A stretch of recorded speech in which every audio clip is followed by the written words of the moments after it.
Escola Secundária de Camões, ano letivo 2019-2020, leitura do início do conto de Amor e Psique por alunos e professores de latim. Era uma vez uma cidade onde viviam um rei e uma rainha.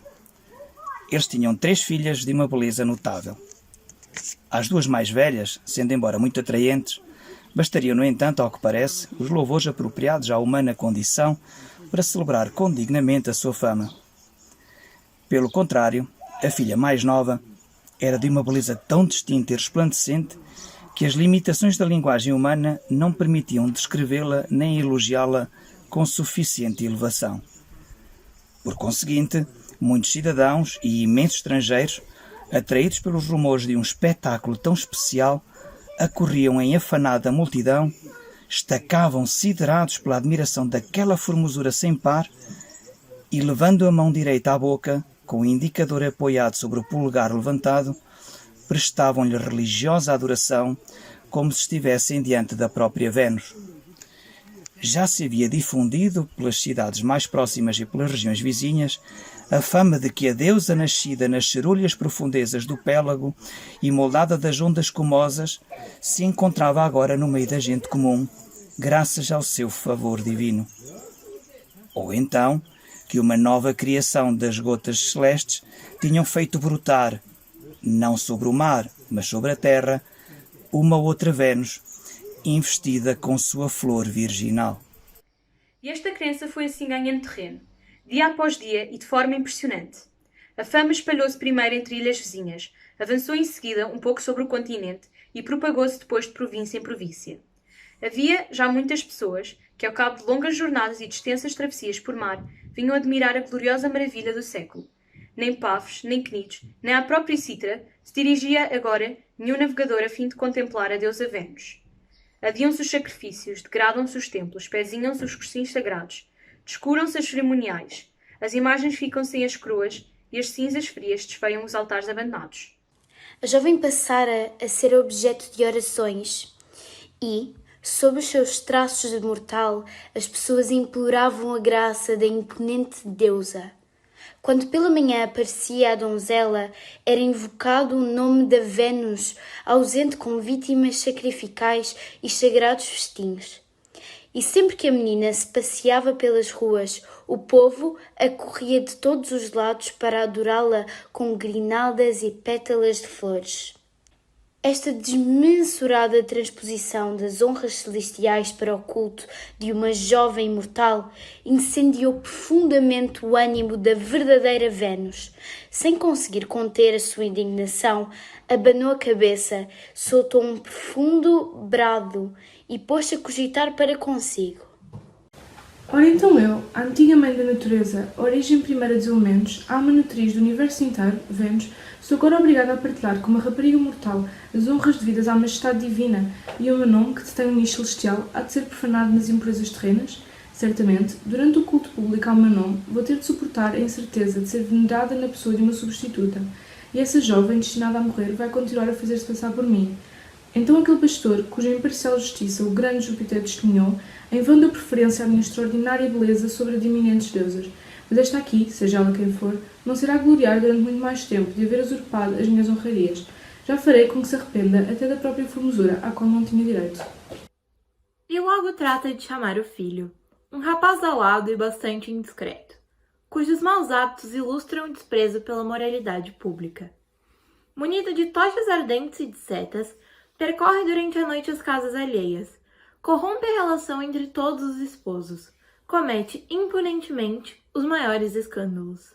Em suma, não faz bem nenhum.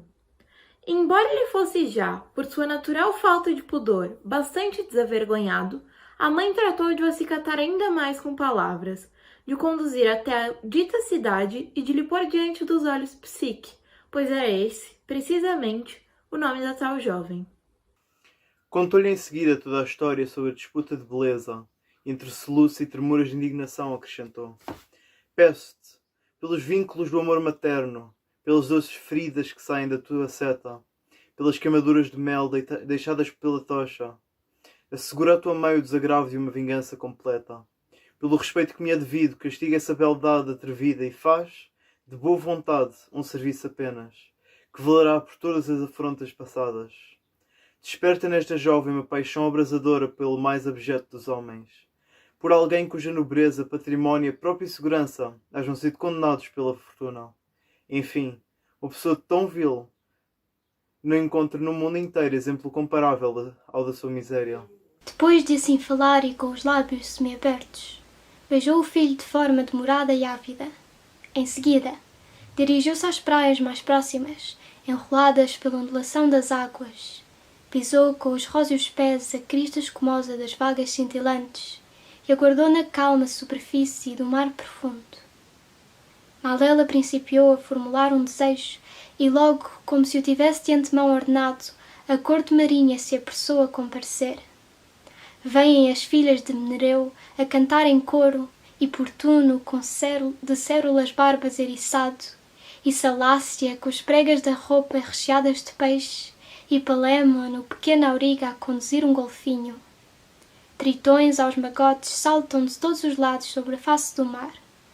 Um sopra docemente através da concha sonora. Outro protege-se da violência do sol abrasador com uma sombrinha encerrada.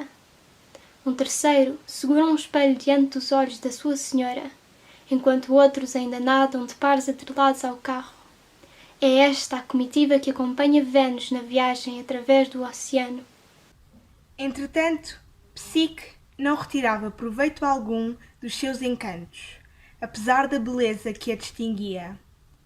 Por todos era contemplada, de todos colhia elogios, mas pessoa alguma, nem rei, nem príncipe, nem ao menos um membro da plebe, se apresentava diante dela, desejoso de lhe pedir a mão.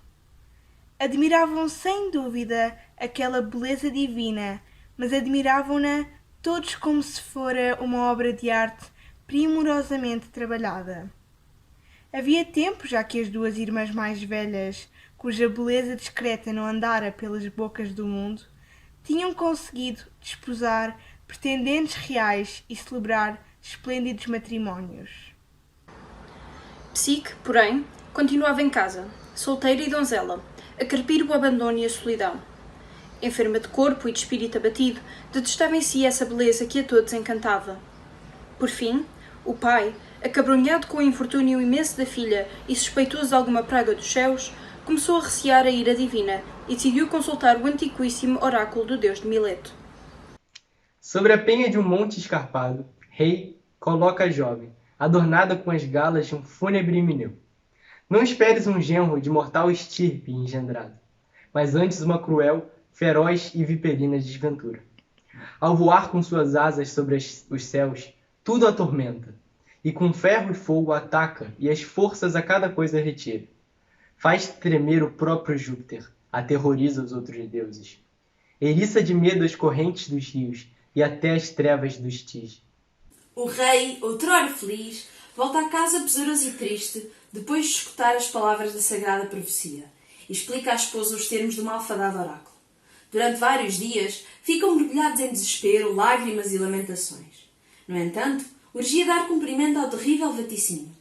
Já se montavam os preparativos para as fúnebres núpcias da infeliz donzela, já a luz das tochas emorcecia sobre a cinza da fuligem negra. O som da flauta nupcial dá lugar ao tom melancólico do modo lídio. O alegre canto de Himeneu termina em lúgubres bramidos e a jovem casadoira limpa as lágrimas no próprio véu de noivado. A cidade inteira lamentava também o triste fado que pesava sobre aquela casa, e depressa a dor geral se traduz em manifestações de luto público. Contudo, a necessidade de obedecer aos ditames celestiais exigia que a pobre Psique se submetesse à fatídica pena. Cumprem-se, por conseguinte, as cerimônias solenes deste funéreo Himeneu, no meio da maior tristeza, e todo o povo acompanha em cortejo aquele defunto ainda vivo, de forma que a lacrimosa Psique segue também não as suas núpcias, mas antes as próprias exéquias. Enquanto os pais, tristes e abatidos por tamanha desgraça, hesitam em levar a cabo este crime defame, é a própria filha quem os exorta, por meio destas palavras. Para que atormentar a vossa desafortunada velhice e demorados prantos? Para que oprimir, com gritos contínuos, o vosso espírito, que é mais meu do que vosso? Para que manchar com lágrimas inúteis essas faces que me são venerandas? Para que ferir os vossos olhos, que são a luz dos meus? Para que arrancar as vossas cães?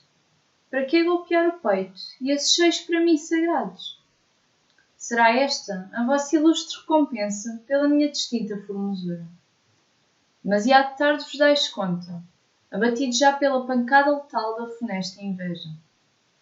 Quando os povos e as nações nos celebravam com honras divinas, quando me apelidavam em uníssono de Nova Vênus, era então que deverias ter soltado lamentações e lágrimas, e guardado luto, como se já morta eu estivesse.